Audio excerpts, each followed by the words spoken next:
todos e vamos agora aos Estados Unidos. Está pertinho para as eleições lá e muita indefinição ainda. Vamos conversar direto de Nova York com a Mariana Jangiacomo. Mariana, boa tarde.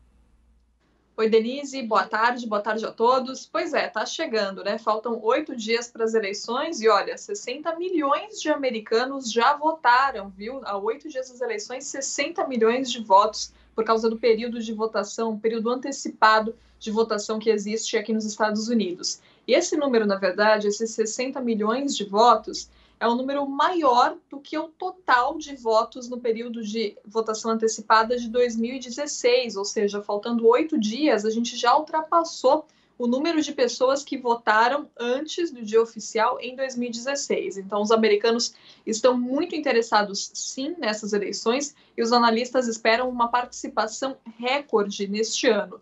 Esse período de votação antecipada começou no sábado aqui em Nova York, em outros estados ele já tinha começado, mas aqui em Nova York, nesse primeiro dia, no sábado, a gente viu muitas filas quilométricas mesmo, dando volta no quarteirão, pegando vários quarteirões, na verdade.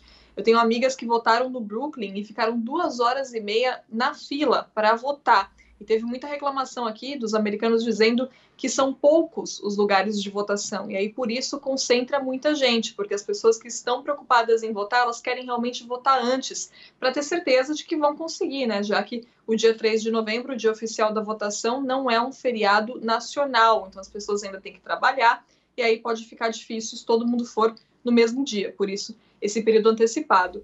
E as pesquisas nesse momento, Denise, mostram o Joe Biden à frente do Trump, cerca de 10 pontos percentuais. Então, o Biden com 52% das intenções de voto, o Trump com 42%. Foi uma corrida que ficou mais acirrada nos últimos dias. O Trump conseguiu diminuir um pouco a diferença entre os dois, mas agora parece estar estável, né? E o Biden parece estar com uma vantagem ali sólida nesse momento, pelo menos, da corrida eleitoral. Agora fica a pergunta se os republicanos vão aparecer em peso no dia das eleições, porque aqui, historicamente, na verdade, os democratas têm esse histórico de votar antes que os republicanos. Então, talvez esse cenário mude ainda conforme a gente chega perto do dia mesmo, dia 3 de novembro, Denise. Agora a gente sabe que aí não adianta voto popular também, né, Mariana? É um negócio muito complicado. E aí depende daqueles estados que vão ter uma quantidade maior de delegados e como é que vai ser a posição dos delegados.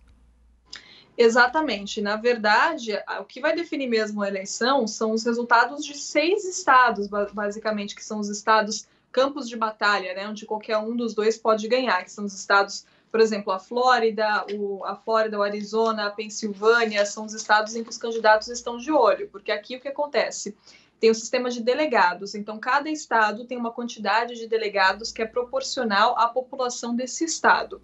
O candidato que consegue a maioria dos votos em um determinado estado, ele leva todos os delegados, é o que eles chamam aqui de winner takes all, então o ganhador vence tudo.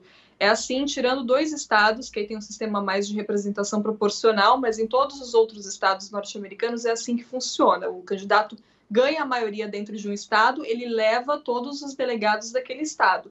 E aí, no fim, vence as eleições quem tiver mais delegados. Então, por isso, não adianta você ganhar no voto popular, você tem que ganhar mais delegados. Justamente em 2016, a Hillary Clinton ganhou o voto popular, 3 milhões de votos a mais do que o Trump. Mas o Trump ganhou nos estados, ele ganhou mais delegados, então por isso ele foi eleito presidente. Por isso a gente olha essas pesquisas, mas não dá para pensar que o Biden vai ganhar só por causa delas. A gente lembra das pesquisas em 2016, tem que olhar também as pesquisas dos estados, em que o Biden também está na frente na maior parte delas, mas, de novo, não dá para tomar isso como garantido, não dá para dizer ainda que é uma certeza, muito longe disso. Os republicanos ainda podem, sim, aparecer em peso no dia da eleição, ou até mesmo nessa semana, né? Ainda faltam 8 dias. E olha, o que os analistas dizem aqui é que o Biden ele está com uma vantagem mais sólida nesse período do ano do que a Hillary estava em 2016. Mas mesmo assim, como eu disse, não dá para dizer, não é uma certeza. Ainda longe disso, até mesmo a própria campanha do Biden toma muito cuidado com isso. Eles falam, olha, estamos na frente, mas não vamos ser otimistas, pessoas realmente precisam ir votar, porque eles não querem repetir os erros do passado, né? Quando o Partido Democrata já tinha a vitória como garantida. E é curioso, né, Mariana, porque o mercado, em princípio, antes preferia Trump, por causa da questão de impostos, que Biden pode acabar elevando impostos, só que agora eles veem, com toda essa negociação no Congresso, a possibilidade de Biden vir com um estímulo econômico maior do que viria Trump, que eles já tiveram grandes disputas em relação a isso, na Câmara e nos Estados Unidos, e depois o mercado já começa a torcer para o Biden ganhar com uma vantagem muito grande, para não ter discussão na justiça, para não ficar aquele É, suspense, aquele clima aí por semana se arrastando, que seria o pior cenário possível. Então, já administro essa ideia, que Biden vai ganhar e pode ter a vantagem, né, que seria exatamente essa situação do estímulo econômico, agora que seja resolvido rápido. exatamente. Essa questão do mercado financeiro também, o que pesa muito, né? Como você disse, o mercado financeiro ele temia o Biden por causa dessa questão dos impostos, mas começou a apoiar a candidatura do Biden por causa de uma questão da volatilidade, né, do Trump, de ser... o mercado se cansou um pouco da questão da instabilidade do Trump, ainda mais nos últimos tempos, com relação à pandemia de Covid-19. Então, também tudo isso pesa, como você disse, as negociações do estímulo econômico que estão paradas, né? As pessoas precisam desse auxílio econômico à população, mas essas negociações não andam entre os democratas e os republicanos. E sim, existe sim a chance de, se o presidente Trump perder, dependendo da margem ali de diferença dos votos, ele contestar esse resultado na justiça. Isso já aconteceu, a gente lembra que isso aconteceu com o Al Gore e com o Bush também, mas aí foram os democratas que pediram a recontagem de votos, porque a eleição, na verdade, o Al Gore perdeu por causa da Flórida, e foi uma diferença muito pequena entre os dois, tanto que até hoje tem democrata aqui nos Estados Unidos que diz que essas eleições foram roubadas.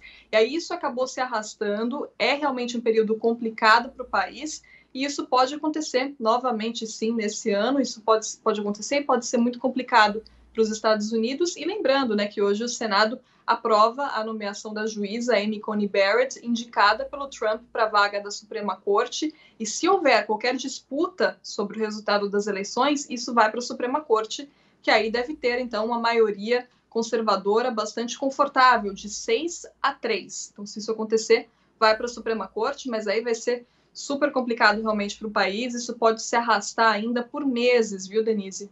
O que se espera é que a Suprema Corte seja honesta também, né? Que não tenha uma tendência política. Porque todo mundo fala, ó, tem maioria de um partido, maioria do outro, mas o que a gente espera de um juiz é que ele seja honesto. Né, que ele leve em conta o que de fato vai acontecer. Eu vejo essa discussão de uma forma muito estranha. Eu falei, então a juíza já é suspeita em princípio, não é? Pois é, essa foi a imagem, na verdade, que ela tentou desconstruir, né, durante as audiências no Senado.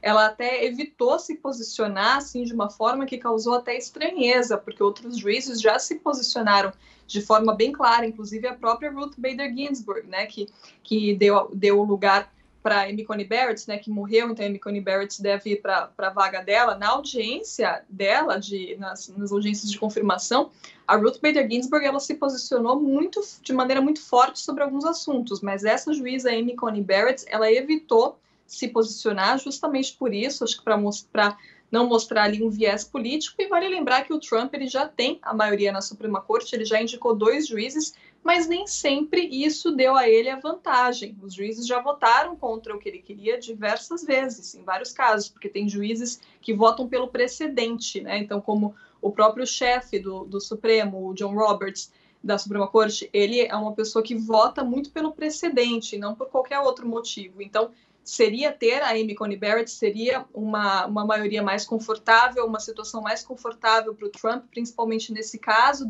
do resultado das eleições ser contestado, mas não é garantia de nada, porque realmente os juízes já votaram contra ele. Os juízes são imparciais, apesar desse posicionamento político. Então a gente vai ter que esperar para ver o que vem pela frente, né? Se o Trump perder as eleições, se isso vai ser contestado ou não, ou se de repente os republicanos vão virar o jogo, né? Porque isso também ainda está na mesa, isso pode acontecer.